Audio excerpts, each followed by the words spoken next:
Hi hello नमस्कार। आणि thumbnail वरनं तुम्हाला कळलंय, आपको पता चला है कि रमा कौन है, रमा कोण आहे। रमा हे रहस्य बिग बॉस मध्ये कळलं होतं बऱ्याच जणांना। खरं तर मला सांगायचं नव्हतं, त्याचा किस्सा स्वतः रमा सुद्धा सांगेल काय घडलं होतं नेमकं। रमा ही हाक मी तिला गेले आता आज आम्हाला 10 वर्ष पूर्ण होत आहेत। 23 डिसेंबर 2024 ला 10 वर्ष पूर्ण होत आहेत। सो मग मी विचार केला की चला आता रमा सांगूनच टाकूया। बऱ्याच लोकांना ती फेक स्टोरी वाटली होती, म्हटले होते क्या बात आहे, सीझन 4 मध्ये अक्षय केळकर याने सुंदर अभिनय केला। इतका सुंदर अभिनय तेव्हापासून मी करायला लागलो, याची जाणीव मला बिग बॉस मध्ये झाली की लोकांना तेही खरं खोटं असं संभ्रम मी तयार केला होता।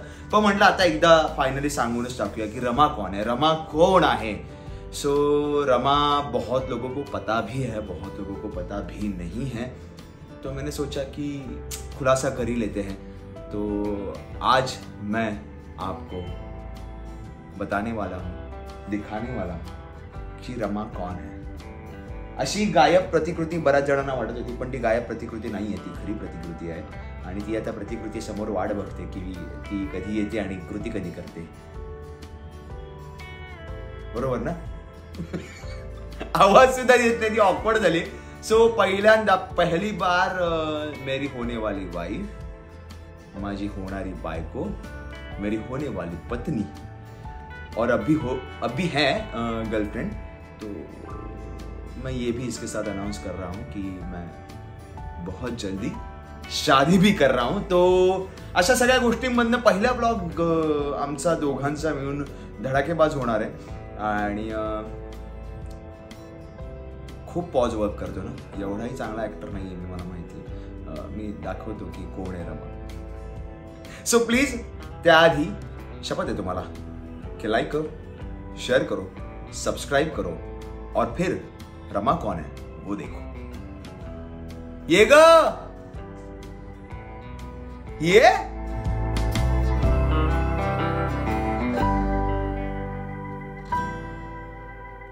तर चेहरा दाखवण्याचा कार्यक्रम असतो, म्हणजे मुलीचा चेहरा दाखवला जातो जनरली मुलाला। तर मी म्हटलं की हा ब्लॉग मध्ये तुम्हाला कार्यक्रम करूया, मुंह दिखाने का कार्यक्रम, मुंह दिखाई बोलते हैं ना उसे, तो वो कार्यक्रम मैं कर रहा हूँ। दिखाइए मुंह। हाय हाय हेलो नमस्कार असं माझं पेटर्न। ओके, हाय हेलो नमस्कार कसं हाय हेलो नमस्कार एवढं। तर ही आहे रमा आणि हिचं खरं नाव आहे, सांग आता तूच, रमा रमा फेमस केलं। साधना काकतकर हिचं खरं नाव आहे आणि रमा मला हे नाव पहिल्यापासून आवडायचं म्हणून मी हिला रमा या नावाने हाक मारायला सुरुवात केली। मलाही आवडतं। आणि मग विचार केला की रमाच बोलूया। आणि इतकी वर्ष आजही मोबाईलवर माझं हिचं नाव माझ्याकडे रमा असं आहे। सो फायनली इंट्रोड्यूस केलेलं आहे ऑफिशियली। येस, आता अडकलास। खरं सांगू का, पोटात गोळा आहे जेव्हा लग्नाचा विषय आला तेव्हा। बाकी हा गोळा माझ्यासोबत आहे, त्याबद्दल गोळा बेरीज आम्ही करूच संसाराची, माहिती ना। सो 10 वर्षाचं रिलेशन एका वाक्यात तुम्हाला लगेच कळलं असेल की, नाही तर तुम्हाला असं वाटलं असेल की आम्ही पहिले हाय हॅलो खूप भारी वाटतंय अमुक असं काही वाटत नाहीये। असं डायरेक्ट 10 वर्षाच्या बंदुका आम्ही वेपन्स घेऊनच फिरतोय की कोण काय बोललं की डायरेक्ट बोलवायचं। तुम्हाला नाही, आमच्या दोघांपैकी एकमेकांना म्हणजे आला असो। तर 10 वर्षाचं आमचं रिलेशन आहे। ती लहान होती, मी मोठा होतो। ओके, तेव्हाच मी ठरवलं की हिला पटवूया। नाही 23 तारीख आहे ना, 23 डिसेंबर आहे। मग त्या दिवशी कोणी केलं प्रपोज? म्हणजे खरं तर हिने प्रपोज केलं मला। माझं कन्सिडर करणार, मी ठरवलं। ऐक पहिल्याच वेळी लफडी नको। मी काय म्हणतोय, माझं एवढं म्हणणं होतं की 23 डिसेंबर 2014 जरी साधना काकतकर यांनी जरी मला प्रपोज केलं असलं तरी त्याच्या आधी 2दा मी केलं होतं आणि मला प्रचंड वरच्या लेवलला फाटा दिला होता। ते कन्सिडरच नाही होत ना, पण ते फाटा दिला। त्याच्यानंतर मग मी ठरवलं की भाई को कट ऑफ करेंगे अपने लाइफ में। फिर मैंने कट ऑफ किया, बीच में बोलना बंद कर दिया, बातें करना बंद कर दिया। इसके बाद फिर भाई ने मेरे को प्रपोज किया। बातें करना बंद नहीं किया, फिर मग कसं प्रपोज करणार? अरे मतलब तू मेरे साथ बात क्यों नहीं कर रहा, हम फ्रेंड्स तो हो सकते हैं, दोस्त तो बन के रह सकते हैं. मी म्हटलं असं नसतं. एकदा आपण पाहिलं त्या दृष्टिकोनातनं की त्या दृष्टिकोनात बघतो, आपल्याला माहित होतं की हे आपलंच होणार आहे. कार्ट नाही हार्ट. इस बात में माफ करिए. तर गोष्ट सांगूया आपण कसे भेटलो. पहिल्या ब्लॉग मधनं मी एवढंच सांगणार आहे तुम्हाला, बाकी आम्ही आता ब्लॉगिंग सुरू करू. सो पहिल्या भेटीत ही गात होती एका छान एकांकिका स्पर्धेत आणि मी प्रेक्षक म्हणून बघत होतो. आणि माझ्याबरोबर माझे 2 मित्र होते, एक जोशी सर आणि एक प्रद्युम्न पाटील. आणि त्यांना मी म्हटलं की हीच माझी बायको असेल, जर असेल तर, जर मी लग्न करेन आयुष्यात पुढे तर. आणि मी कुठल्याच मुलीशी बोलायचो नाही. हे खरंय, आता वाटणार नाही. म्हणजे आफ्टर बिग बॉस तो कॉन्फिडन्स आला मला मुलींशी बोलण्याचा, मुलींशी वागण्याचा. पण त्याआधी थोडा कॉन्फिडन्स, थोडा नाही काहीच कॉन्फिडन्स नव्हता. सो मग मी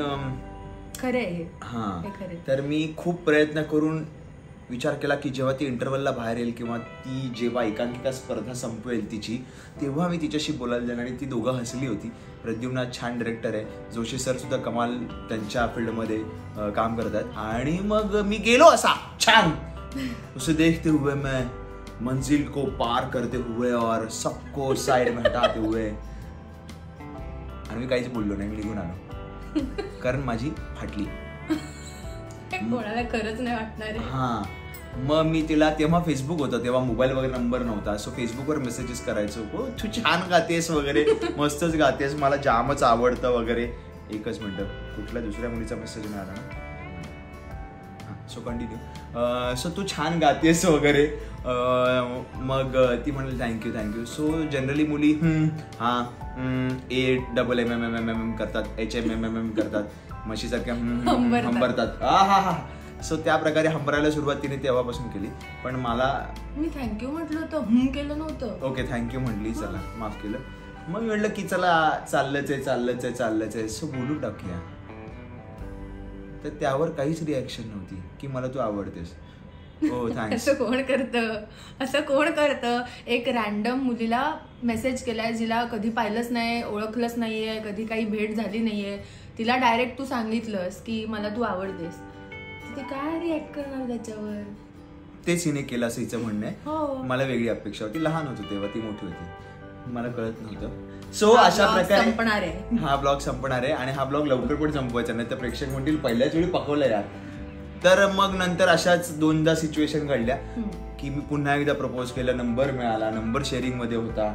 सो मी पुन्हा एकदा प्रपोज केलं, पुन्हा एकदा फाटा दिला. सो म्हटलं हे दोस्ती टूट गई, हम दोस्ती भी नहीं रखेंगे. आता खरंच सांगते, दोस्ती रखी थी नहीं, लेकिन बातें बहुत ज्यादा नहीं करता था. नहीं करते थे. करता था नाही दिलं होतं टेन्शन दिलं.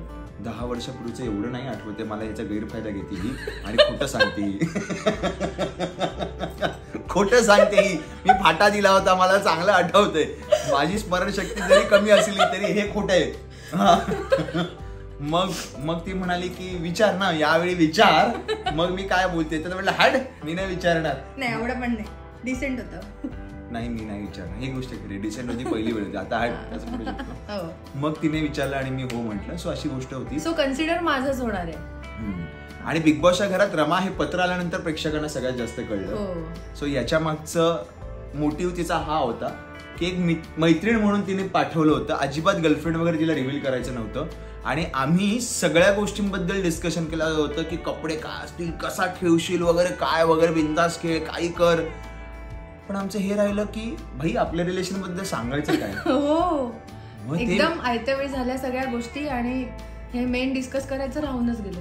आणि मग माझं असं झालं की सिंगल आहे सांगूया. ओके होतं, मला काहीच प्रॉब्लेम नव्हता. पण पत्र आलं ना भाई रमाचं.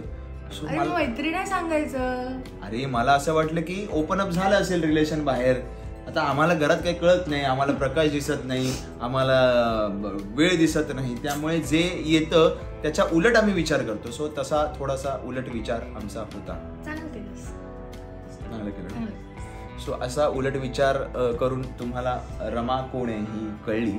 आणि आज माझं हेच म्हणणं होतं की रमाला इंट्रोड्यूस करूया, कारण आज आम्हाला काय ऑफिशियली अनाउन्स करायचंय. का का ब्लँक झालीस तू? सांगून टाक. कारण 10 वर्ष पूर्ण झालीत आपल्याला. Yes. हे सांगितलंच आहे मगाशी. हो. सो तू कुठल्या थॉट मध्ये होती? तर 10 वर्ष कुठलं सांगायचंय नक्की? काय कुठलं काय सिक्रेट कुठलं सांगायचंय नक्की? सिक्रेट काय आहे? आता पहिल्याच ब्लॉग मध्ये सगळं नाही. हेच मोठं सिक्रेट आपण रमा कोण आहे हे सिक्रेट आपण ओपन केलंय. खूप जणांनी ऑलरेडी प्रेडिक्ट केलं होतं. हा पण ठीक आहे, पण त्यांना सुद्धा आता ऑफिशियली सांगता येईल की हा व्हिडिओ बघा. मी म्हंटल होतं ना हीच ती मी सांगितलं होतं याच्या ट्रोलर्सला अरे तुम्ही आहेतच ते, कारण त्यांना सगळ्याच गोष्टी फेक वाटतात आणि ज्या फेक गोष्टी असतात त्या त्यांना खऱ्या वाटतात. So it's okay. मला ते जाम आवडतात कारण ते त्यांच्या विश्वात आहेत. सो फायनली रमा इंट्रोड्यूस करण्यासाठीचा हा ब्लॉग होता आणि माझी इच्छा होती की रमाला 23 डिसेंबर जेव्हा आज 10 वर्ष पूर्ण होतील तर सांगून टाकूया. आणि त्यासोबत हेही सांग की आपला आता लवकरच तूच सांग तुझ्या पोटात गोळा आलाय. मी तर खुश आहे बाबा. हा माझ्या पोटात गोळा ऑफकोर्स मुलांच्या पोटात गोळा येतोच. अरे ज्यांचं लग्न नाही होत त्यांच्या पण पोटात गोळा असतो आणि ज्यांचं लग्न होते यांच्याही पोटात गोळा असतो की स्वातंत्र्यावर घाला घालणे. कशावर? स्वातंत्र्यावर घाला घालणे. तर नाही स्वातंत्र्यावर घाला घालणार मी तुझ्या, फक्त मी तुला सांगणार आता कसं वागायचं. ओके. तो इस बात में मेरी होने वाली वाइफ गर्लफ्रेंड जो भी है वो मैंने इस ब्लॉग के थ्रू आपको इंट्रोड्यूस करके दी है. और बीच बीच में हिंदी बोल रहा हूँ क्योंकि बची कुची बेचारी हिंदी ऑडियंस भी है जो राह देख रही है मेरी कि नीमा से भाकरवड़ी से बेचारा हिंदी बोलने की कोशिश ही नहीं कर रहा है. कहाँ गायब हो गया लड़का. तो लड़का लड़की को दिखाने की कोशिश कर रहा है. तो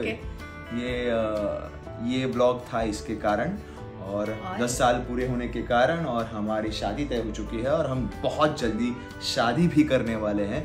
तो शादी की तैयारी हम इसका भी ब्लॉग करने वाले हैं. मुझे पता नहीं साधना रमा कंफर्टेबल है या नहीं. बिल्कुल है. क्या बात है. तो फिर जम के ब्लॉग करेंगे और जम के वो शेयर आपके साथ भी करेंगे कि कैसे प्रोसेस होती है. लेकिन पेट का गोला निकला नहीं है. देखो अच्छा दिखता है. तो ठीक है. तो वो वैसे ही रखते हुए इस ब्लॉग को खत्म करते हुए आप आखिर में कुछ बताना चाहती हूँ प्रेक्षकों को? Happy 10 years. अरे हैप्पी 10 इयर्स. और प्रेक्षकों को क्या बताऊं मैं? काही तुला काय मराठी भर के प्यार दो. और अब तो मतलब गया लड़का.